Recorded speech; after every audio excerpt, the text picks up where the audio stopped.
Well, hello, and welcome to Free to Play. It's a podcast about video games coming to you from inside the Newshub newsroom. As ever, I am your host, Finn Hogan. One of my favorite horror games of all time recently got ported to consoles, and so I decided to gather two decidedly non-horrible people together into the studio to help me discuss it.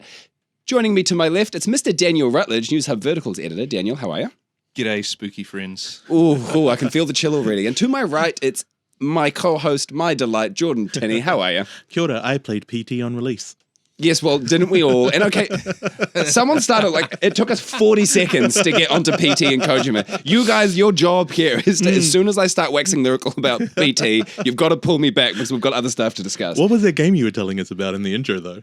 Well, that game that we were talking about, good pivot, Jordan Tini. You can stay on as co-host. Doki Doki Literature Club has come to console after becoming an indie sensation on Steam. And I don't want to spend too long discussing it because it's the kind of game that is infinitely better the less you know about it. But I'll talk about it to the extent that I think it will actually get people who may not have heard of it to be interested in it.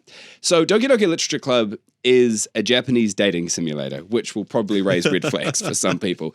I promise it's worth it. I'm in. What? I'm sold. How did I not hear about this? So if you haven't played a dating simulator before, congratulations, high school must have been great for you. If you have, you know what you're in for. You're basically a blank slate. You're a generic high school student who miraculously ends up in a situation where you're surrounded by beautiful girls and you have to make different choices based on who your favorite girl is and to get an ending where you will end up dating her.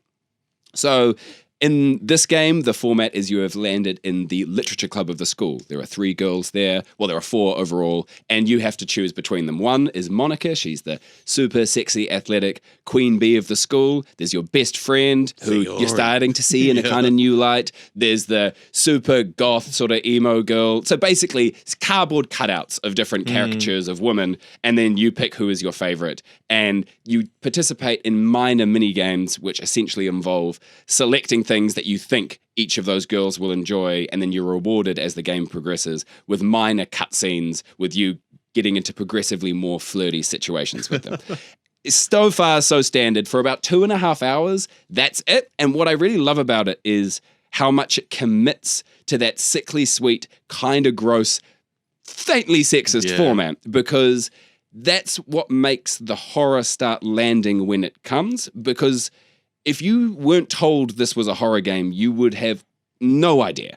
And it's only about 2.5 hours in that something extremely confronting happens. And I would say that anyone who have had issues before with their mental health should probably take the warning slightly seriously.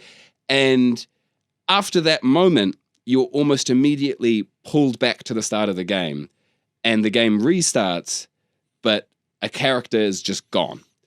And you start playing through exactly the same video game, but one character just doesn't exist anymore. And then it starts to take on a slightly sinister overtone. And all that time you spent at the beginning of the game really primes you to notice when things are off, because interactions that you had to start with start going slightly differently. And then you begin seeing characters in a slightly new light. And then everything from the text speed to the music starts picking up. The colors start growing a little bit more saturated. And the really lackadaisical slowness of a visual novel of a dating simulator starts ratcheting up. And when the horror starts coming, it comes at you quite thick and fast. And quite quickly, the fourth wall starts breaking down in very interesting ways. And again, I don't want to give too much away here, but it starts to flip the script on you of you start feeling like you are being played by this game. And it's a very interesting sort of reversal of control.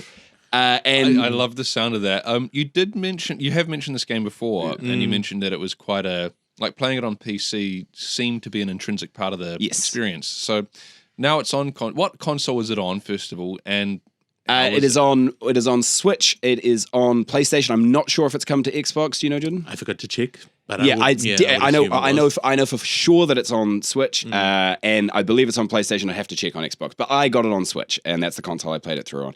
And you're absolutely right. Quite an intrinsic part of it is PC, because, as I say, with the fourth wall breaking, it starts to mess with your system in a way that really adds to the horror.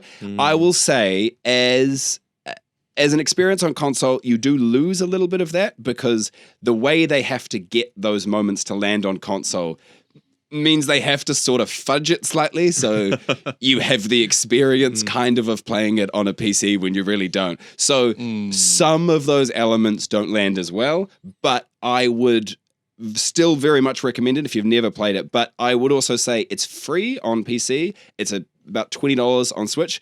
It's the Plus edition on console, and when you do get it there are some extra chapters to the game. There is some extra content, but the core experience is free on PC, so I would recommend everyone start with it there. And yeah, I think the last word I'd say on it is it's the kind of horror that it leans into, particularly by the end. I've never seen in any other format. Fourth wall breaking happens all the time in horror, and I think it's a really fascinating tool that game developers have. But the kind of horror that Doki Doki leads into is, what would it be like for a game character to know they were a game character? And that's a fourth wall break that doesn't get mined a lot. A lot of fourth wall breaks are about them going, "Ha, I see you, player, XYZ, whatever," like Psycho Mantis and New Gear Solid 1. But there's an interesting psychological horror element of how awful would it be to be a game character whose only role and eternal existence was to fall in love with whatever douchebag booted the game up.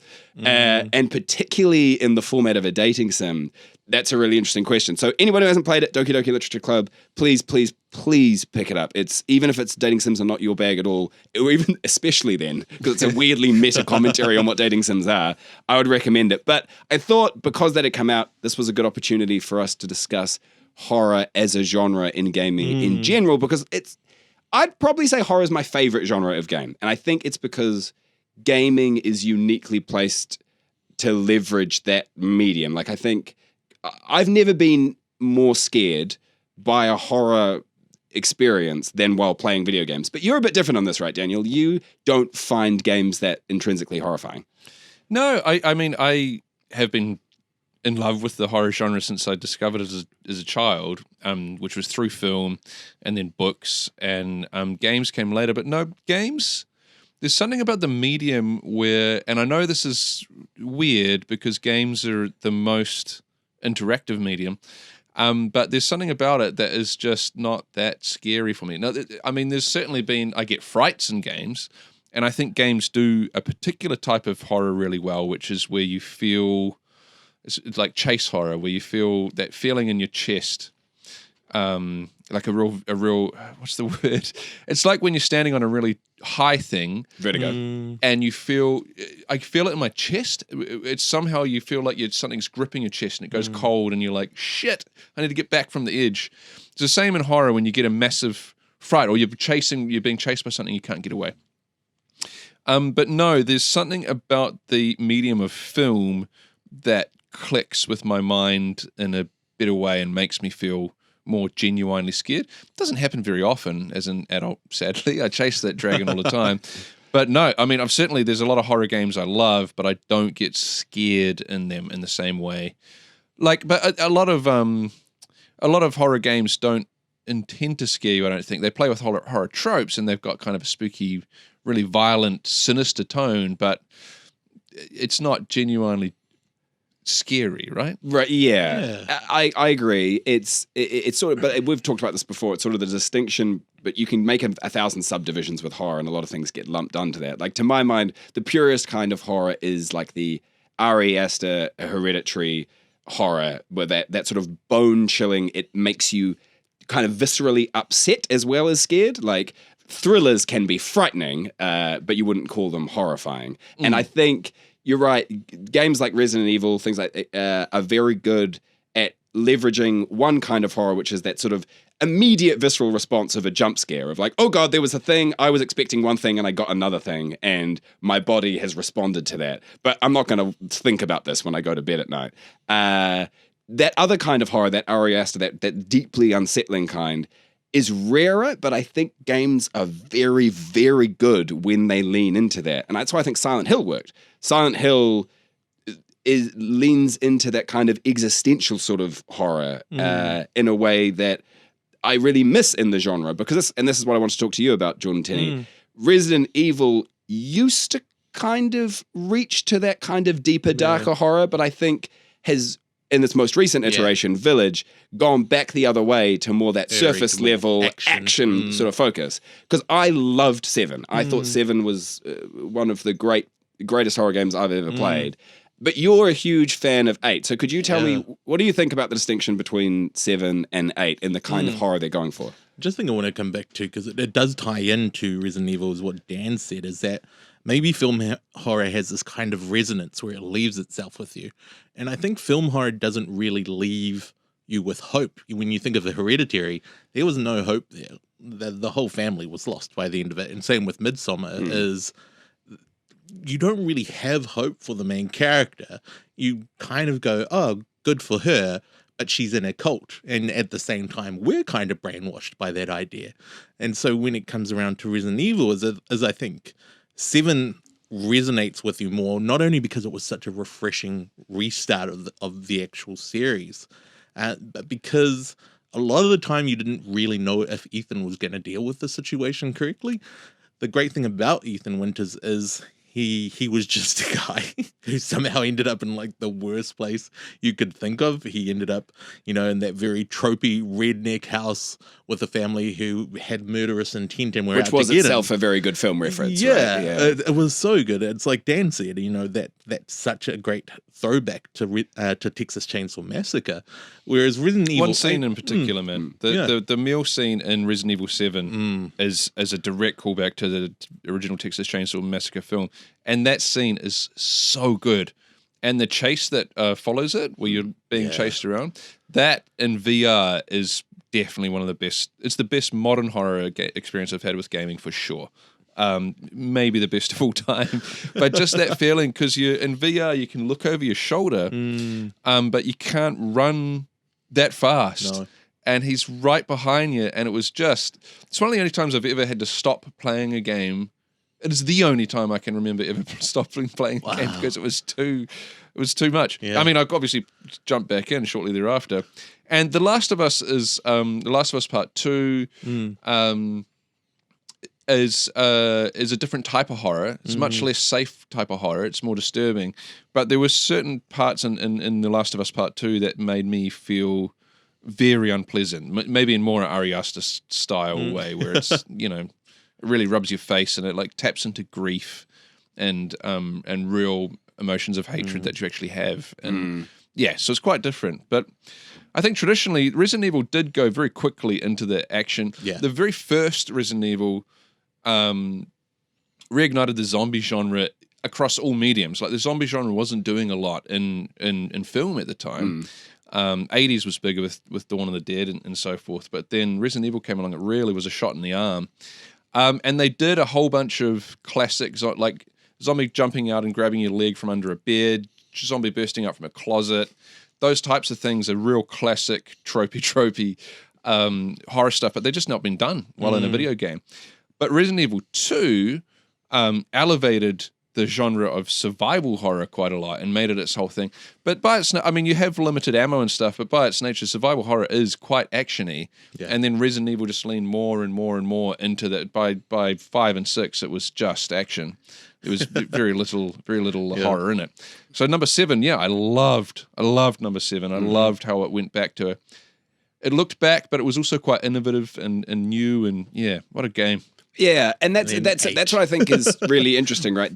That's the fundamental tension with horror is how much power and control do you give the player? Because so many games are power fantasies at their base, and horror is that one genre where it's usually reversed. The less powerful you are as a character, the easier it is to lay a horror on top of that. Like the extreme example of that would be Amnesia: The Dark Descent, which really blew up the horror genre again when that came out. I think it was over 10 years ago now, because not only did you not have weapons, your character could not directly look at the creature, or it drove you insane. So you had that double nature of you can only briefly glimpse the thing that is following you. You have to flee and hide in the dark so it can't see you. But also the longer you spend in the dark will also drive you mad. so good. The entire game is bent against you that way. And I wonder about that, because Resident Evil, as you say, why do you think it leant more and more into action over time when what was so successful about it was the fact that it did give you that limited ammunition and it did make the enemy so much harder to kill. Is it just because action's just a more marketable genre? I think so. I think it's an organic evolution as well. If you look at the jump from Resident Evil 1 to 2, and then 3 is very, very similar to 2. 4 was quite different again, but I think it's just, that part of it is the most gamey part of it, and they couldn't do the same tricks that they did in Part 1. Part 1 was a haunted house tale, essentially, that kind of expanded into this underground lair with, the Umbrella Corporation. But for the main stuff that people remember about it is in the mansion. But those classic jump scare things that I mentioned hadn't been done in horror in games before, you couldn't do them again. And the kind of leveling up your weapons, unlocking different weapons, and upskilling your character, RPG elements, that was the kind of the natural way for it to go. How about Jordan? You just to finish up, we can't spend the entire time talking about Resident Evil, but it is such a good case study of where horror is in games. Again, you're a big fan of Village. Yeah, I thought Village was simultaneously one of the least scary experiences I've ever had in Resident Evil, because I had more power, I had more weapons. Yeah. Ethan's, by the end, you're just this walking god of armaments. And particularly in the end, when there's a character change, and then it's just absurd. But there is buried in it the doll maker edge, and that sequence I thought was unbelievable. But for me, that was it. That was Resident Evil 2. And then the rest of it, I thought, as soon as I left that sequence, the rest of the experience was, by contrast, so much less terrifying. Yeah, but that was the interesting thing about Village, is, I was talking about how Ethan Winters was this character who wasn't supposed to be in 7. He just ended up there because his wife had been taken, because she worked for an association of Umbrella. So now in Village, it's like Dan said, they have to kind of keep ramping up, and that's what happened. Is they thought to themselves, Capcom were like, you know what, we can't make Ethan be a pussy in this game, so what do we make him? And they just make him an action star. Or the alternative is just to introduce a new pussy. Yeah, like to introduce, like, okay, we'll have someone new who's got no power and put them in some new situation that's vaguely similar. It just seems, I think that sequelitis means you need to make, you want to tie people in with the same character and stuff, aside from reboots. They have a chance to do that, The first Silent Hill came out roughly around when, I can't remember exactly, but a year or two within when the first Resident Evil came out. It's quite a different game. And the opening, I'll never forget the opening of Silent Hill, man. It's I never played Silent Hill 1. I've only played Silent Hill 2. Describe the opening to me briefly. So I think there's a music video right at the start as you're driving along, man and woman driving along, and then there's a car crash, and you basically get out of the car, you play the man, and you wander into the original town, and there's this it's so trippy, because looking at it now, you can look at it on YouTube, and it's like old. It's really old, really bad graphics and so forth. But at the time, it was so disturbing, because you car crash, you've got to go and find help to help your wife who's in the car dying. And there's this creepy town, there's mist everywhere, you can't really see much. There's this background sort of disturbing hum noise that gets louder. And then you go and you eventually end up in this kind of alleyway that there's no way out of. This creepy siren starts up in the background, and then these tiny little creatures with knives come out, and you cannot defeat them, but it doesn't go to a cutscene. You keep playing, and they kill you. This is within like 5 minutes. But the way it's done is just so ominous, and so the fact that it doesn't relinquish the control in your first death in the game just really hammers home, like, holy shit, like, should I go back and play that again? Like, what? Okay, I'm dead. Or am I? And then you wake up and you carry on anyway. But it's got that split between the hellscape version of Everywhere and the real version of Everywhere. They did that in the first game, and it was so wild at the time, and so spooky. Silent Hill is one of those great games as well that I think leveraged the weaknesses of the consoles that they were on to add to the feel. Like Silent Hill 2 famously, so much of Silent Hill shrouded in this fog, and that was because they didn't have the draw distance. They couldn't render much of the town, but it became this iconic element of Silent Hill that you just seeing weird broken buildings sort of looming out of the fog, and if you didn't have that fog, they would just look like trash. But because they are shrouded constantly, it adds this airiness and the strange sort of surreal nightmare quality to the entire game. And I also think what I love about horror is the sound. So much of it is in really good sound design, and I think from the back of that, like horror game soundtracks are amazing. Like the Silent Hill, every Silent Hill game has had some of the best music I've ever heard. Amnesia, Dark Descent, Amnesia, Machine for Pigs has a genuinely astonishingly good soundtrack, and I think that's because it's so easy to break the spell of horror and to lose the player. So you have to try and make all of those little details stack up. And the sound without being too much as well, yes, right? Yes, you can exactly. never be so loud and so like, oh, we're horror-y, ooh, be scared. That it like, yeah. Yeah, and that's why I'm just really sad that Silent Hills, I mean, maybe not, and let's not get back into the Koji conspiracy, but as I was saying, I think horror games are so uniquely placed to take advantage of current gen hardware, but I do think there's something that holds them back in that they're not marketable. And every year, it seems like there's a consolidation in the industry where there are fewer and fewer AAA games published. I think I was reading something there's now half the number of AAA games in development than there were equivalent time 5 years ago, because the money bets for the studios keep getting higher, and they have to pay off at higher and higher returns, and they have to have some format of live service that they can insert into them. I think there's like a little bit of a pullback from that now. But do you guys think horror games have suffered in the current economic climate for gaming because by nature they don't have a broad appeal, whereas Silent Hill days wasn't as expensive, wasn't as much of a bet for the studios? I think at that time they could make a lot of bets. You know, that time for consoles changed the game a lot, and each console changed it in different ways. And I'm going to have to mention Kojima because I think he has the right ideas. All hail. You kind of have to do those kind of crosses over to real life to actually make the game seem much more threatening, which again ties back into Doki Doki. The reason Doki Doki seems threatening is because the game starts to talk to you like it's part of your life. And that Kojima rumor where he wanted to do Silent Hills and people could sign up, put their mobile number in the game, and the game would text you. I want that so bad. That would I want be it a great so horror bad. game. Kojima, I just want him to send me a contract. Kojima, I know you're watching. Just please, you could do anything you want to me, like anything at all, carte blanche. Like you can screw with me in stuff any again. way. Oh my gosh. I don't think you can talk about Kojima when you're talking about the state of the industry at large, because he's very much that's a one-off. I would say in relatively modern times, we had Evil Within and then Evil Within 2, which was Bethesda putting quite a bit of money into a single-player-only horror game. Evil Within 2 did very poorly, though, which sucks. Yeah, it did, which is a shame. But I don't think... I mean, there's other... And I think there's outliers. Like PlayStation is pretty good at funding first-party single-player games that don't have microtransactions and stuff like that. I think Xbox is going to do more of that, and Xbox is very keen on on covering all parts of the market, right? Yes. So I think we are going to see some solid, well-produced AAA games.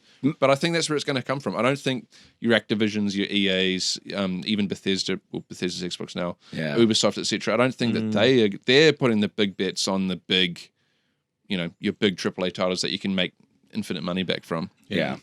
But yeah, I think Xbox and PlayStation, if they continue as they are, I think that's where we'll see some good shit in the horror realm. We will. I promise I won't spend any longer on Kojima. But just the one last thing on PT. This is only something I only realized recently. Yeah. Do you know one of the ways that you solve a puzzle in PT is you have to whisper Lisa's name into the microphone on your controller? Like, it's terrifying. That whole game is I think I said to you guys at the time, and maybe a couple of podcasts back, is my sister had come to my room to grab something. And then she's like, "What are you playing?" I'm like, "Oh, it's like this new horror demo, possibly." And she sat down to watch, and then just ended up watching the whole 30-minute run with me. And there's a moment where something activates Lisa. And I threw my controller, and we both screamed because it was just so terrifying. And I'm like, you don't kind of get that kind of horror game moment anymore. It also launched 1,000 YouTube careers as well. Oh, really? And I honestly think there is a gross... I so envy the people who Yeah, I so envy that shit. People who got into Silent Hills or PT not knowing what it was and playing it through and then getting that reveal at the end. Yes. Just would have been one of the... Just seeing Norman Reedus pop up on the screen and you're like, why is Norman Reedus on the screen? But PT, I love that PT exists. I love all the mythology around it, all the conspiracy theory. It's pretty cool, man. It's kind of like, it's like Half-Life 3, how like Half-Life 3 will never come, but in some ways it will never be able to live up to what it's become in popular imagination, and it's almost better that way. Like it's this collective dream that we all get to have, and PT is the same. Like Silent Hills in my imagination is better than any video game could ever possibly be,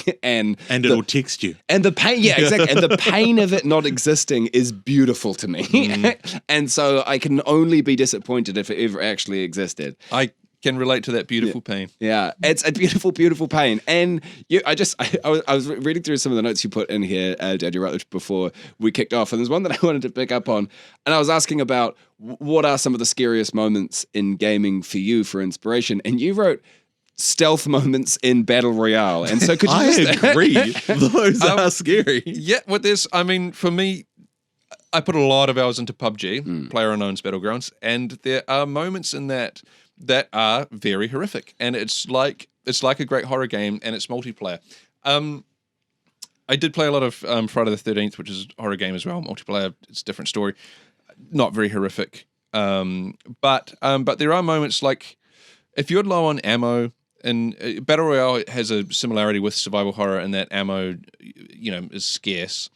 And if you're low on ammo, you sometimes have to do dodgy shit like literally hide in a closet and wait for. You can even find something like an 8x scope or some other thing that someone might want to put, and you can drop it like on a table where you know they're going to come and see it and go for it, hide in the closet, aim up, and then you can shoot at them. But sometimes someone will see you go into a house and they'll know you're in that house, and they'll be hunting you in that house, or in the bush or whatever. Like, and sometimes you get hunted by another player in Battle Royale games that is very much like a horror movie. The most dangerous game is man. Yeah. You get that but you do get that feeling of like, oh, is he gonna get me? Is he gonna get me? Ah! Like that. It's a horror feel, It's similar to Alien Isolation when you get like found by the xenomorph or any of those games. It's similar to being found by the monster in Amnesia. Like you kind of, and then when you're dead, that's it. You're out of the game. Yeah, but don't you think death's interesting in horror because the moment death actually comes for you, all the tension's gone. It's over. Like that's the gaming orgasm done, and then you're just left to sit there and judge yourself. But I feel like the best horror gaming experience is what was that? Was that too graphic for you, Daniel? Please continue. I feel like a game, just to continue the orgasm metaphor, a horror game is great when it's teasing you with the concept of death, but never actually delivers it to you. And so, well, yes, but if it never actually delivers, then there's no stakes. But exactly. And so I think that's really fascinating where games, that's what gets me about so-called disparagingly named walking simulator horror games like Layers of Fear, where it's quite easy to have the immersion broken when you realize that nothing can actually kill you in the game. And so, but then when you do add that element of death in, if you don't manage it very well, as soon as you know where the character... This is Outlast 2. I gave up playing maybe 25 minutes into it. But when I saw the first enemy... but when I very quickly realized that he popped up and was like, "Whoa, I'm a dirty southern cultist and I'm going to get you with my scythe." But I immediately could see the section where he would do that. And if I walked from a different direction, I could see where he popped out of existence, and I could also see where his kill radius was. And the moment I knew what the rules of death were, he got me once. But as soon as I reloaded and I went back to that moment, there was no fear there. And it kind of just broke the illusion of the entire game because I immediately started seeing, well, I know I can't die 90% of the game, and 10% of the game I can, but it's very clearly signposted where the death moments are. And I feel like you need to have the fear of death always. Like Resident Evil 1, when you're walking through the manor, you never know if there is something in that hallway. I mean, if you've done it 1,000 times, you know exactly where things spawn and all the rest of it. But I feel like, do you know what I mean? Without the threat of death permanently, it kind of ruins it in the moments that it is threatening you. I just remembered when I first played Resident Evil 1. Yeah, right? And there was a part where there's a couple of zombies sitting down and eating a corpse, and they stand up and towards you, and you shoot them both, and you're like, oh, God, thank fuck.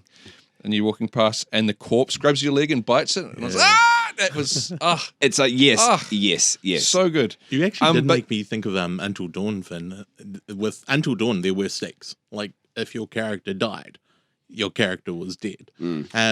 So is it maybe that? Until Dawn was good shit, actually. I've never played it. It seemed a bit too kitschy. I think you'd actually like it. It's part of the package, right? It is kitschy. Yeah. But that's part of the. I mean, I loved slasher movies. I never really got scared in them, but they're just it's a big part of my pop culture identity. But yeah, it kind of is a slasher at the beginning of Until Dawn, but then it morphs into something a bit different later. But the multiple narratives it's got going on, as Jordan says, you can. There's like 8 characters, and I think all of them can die, or none of them can die. But so that's quite cool when you kind of want to see the different endings and so forth. And yeah, it's good. But that's one that's led now to like the Dark Pictures anthology and stuff, right? Is that? Yeah. But have you? They're not all tied in, but they do play similarly. Right, but it's all the same people making it, because I've heard that the later iterations get quite grim, like in the bad way of the not being actually that scary. Yeah, no, I've heard that. Not as good so as, maybe it's I haven't been able to go back to that first one knowing definitely go back to Until Dawn. Okay, I'll give it a shot.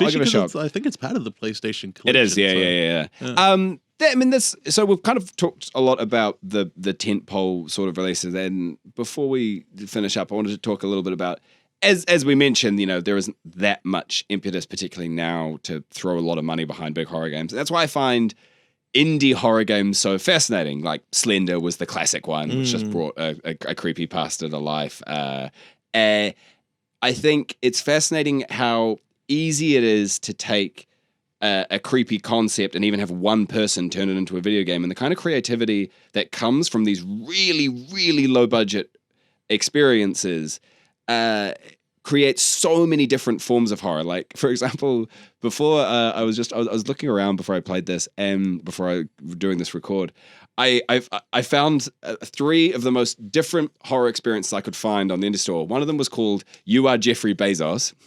And that's the conceit of the horror game. It's a text-based adventure where you wake up and you are Jeffrey Bezos, and you just try and navigate the game through text prompts. And the goal of the game is to spend all of Jeffrey Bezos's money. Yeah. And you're like, well, that's easy enough. I'll just like buy every industry and I'll buy all this. But the more money you spend, the more the game world, capitalism, tries to fight you and stop you from doing it, so you don't give other billionaires ideas.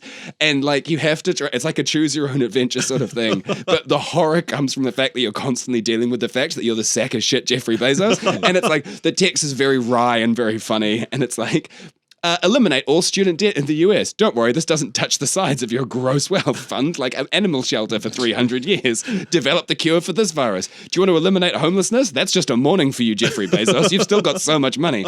And I love that. And that's obviously it's not true horror, I'd say. It's it's a kind of a wry joke. And then I think I've talked about this on the podcast before, Paperclip Maximizer. And so that's based on a thought experiment from a AI researcher in the States. And he was trying to explain that we need to be very careful when we design super intelligent AI, because if you don't frame the parameters when it wakes up, it could lead to unintended consequences. And his example was, if I made a very intelligent AI and told it its one job was to create paperclips, it could one day turn the entire universe into paperclips, because that's its only function in life. Yeah. And it would kill everyone on the planet and turn them into paperclips. Anything that tried to stop it making paperclips, they would become paperclips. And so it's just, you boot the game up, and the only prompt is there's a button in the middle of the screen which says make paperclip, and there's a little counter in the top left saying total paperclips, and then you press it and it just goes up by 1, and you press it and you just keep clicking it, and then once you get to about 100 paperclips, it says sell paperclips, create auto paperclipper. And then there's another button, you create one of those, and then your paperclip counter starts going up a bit faster. And then the more paperclips you get, then you can then leverage the paperclips into buying things which allow you to make more paperclips. And it's all just little button prompts, and then it's like, hire some people to make paperclips. And then more and more displays start appearing. It's like, price of steel, price of aluminium. It's like, how many paperclip factories do you have? How many people are in the paperclip factories? And then it starts like, pay off senators to lower wage standards in the United States, so you don't have to pay your workers as much, so then you can buy more steel to make more paperclips. And then a little counter appears saying, percentage of world that is now paperclips. And then that goes up by 0.001. And it taps into that primal thing of video games, which is watch your numbers go up and then get better things so you can watch the numbers go up more. So weirdly, it's almost like a loot cycling element. But then it starts, every time you think it's sort of reached a horizon, it hasn't, because then it just starts going, invest in hypnotic flying AI drones so that you can start brainwashing world leaders into creating paperclips. And then it starts going, and then you get another counter of like, established lunar base, percentage of moon that's turned into paperclips. And then you start populating the solar system. Then it starts bringing in sci-fi elements if you have to find like neighboring galaxy clusters to turn them into paper. And naturally, the video game only ends when you've finally got a counter which appears of percentage of universe, which is now paperclips. And then you eventually destroy the universe. And it's this game about infinity, right? Like conceiving of infinity is really difficult, and the dangers of a mindless machine. And it's a fascinating way of gamifying a basic thought experiment. And that's what I love about horror in indie games, because that's a kind of horror, the horror of looking into infinity, right? When anything that confronts you with like those sort of vast vistas can be horrifying. And or like the horror of capitalism. You are Jeffrey Bezos. That's the one sentence sell for this is why it's in the horror genre. You have woken up and you're one of the worst scumbags in the world. It's kind of a counterbalance too, isn't it? Because they're saying you now have control of these superpowers, and it gives you that control. And then when you have it, you begin to discover that maybe it's the worst horror all along, because you can't change anything. As I said off the record, the true horror is capitalism. I was kidding then, and I'm not now. I don't know if you guys. I just wanted to, before we wrap as well. I don't know. Do you know Kitty Horror Show, the indie game developer?